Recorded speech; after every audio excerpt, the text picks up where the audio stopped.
I think it's time we blow this scene. Get everybody in the stuff together. Okay, 3, 2, 1, let's jam.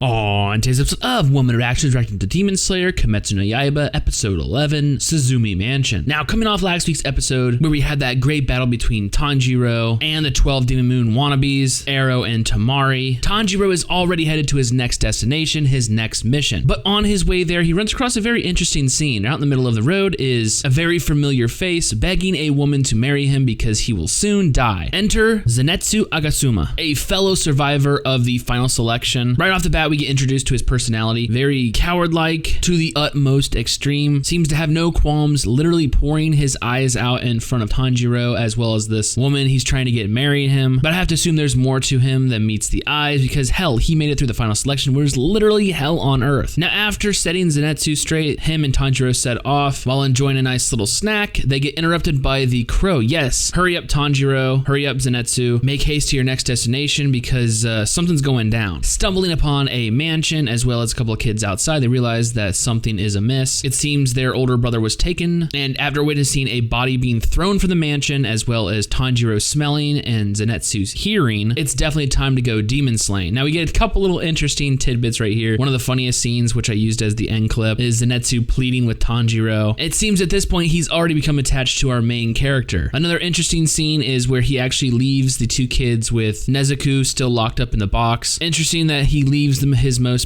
precious possession outside. So I'm assuming either she's gonna bust in later or not show up at all. But this leads to a funny moment later on where the kids are actually in the building and Tanjiro, hey, why'd you leave that box outside? We heard scratching. So obviously she's awake in there. Anyways, while going through the mansion and after getting split up, Tanjiro and the little girl happen upon the demon, the master of this house, whose blood ability is basically to hit a drum and control the space within the house. That's pretty interesting. So that basically his whole domain is the actual house. He honestly though doesn't even give a second glance to Tanjiro, who's about to slice off his freaking head, stating that, why do you guys keep interrupting me? I found a child with perfect blood, blah blah blah. Meanwhile, Zenitsu's still playing up that cowardly role, trying to escape with the little boy outside the mansion, is finding that it's harder to leave than he thought. Opening door after door after door, he comes upon a man wearing a boar mask, which sets in motion the final scene of this episode. Yes, this boar guy comes rushing in out of nowhere into the room where Tanjiro and the demon are, claiming he's gonna slice off his head, become the springboard of my power, and I'll become stronger. Now, I really enjoyed this episode. The anime so far has been pretty dark, with comedic moments, here and there. But this episode definitely flips it on its script, going to the extreme with the new character Zenitsu. But they're definitely gonna have to walk a fine line coming up in the future. What could be a great storytelling device to lighten the mood could become annoying very quick. I give him a pass on this episode because, it's his introduction. Like I said though, I really enjoyed this episode. We got a couple of new companions, at least judging by the intro and outro, as well as a potential battle to look forward to. So with that being said, I cannot wait for future episodes.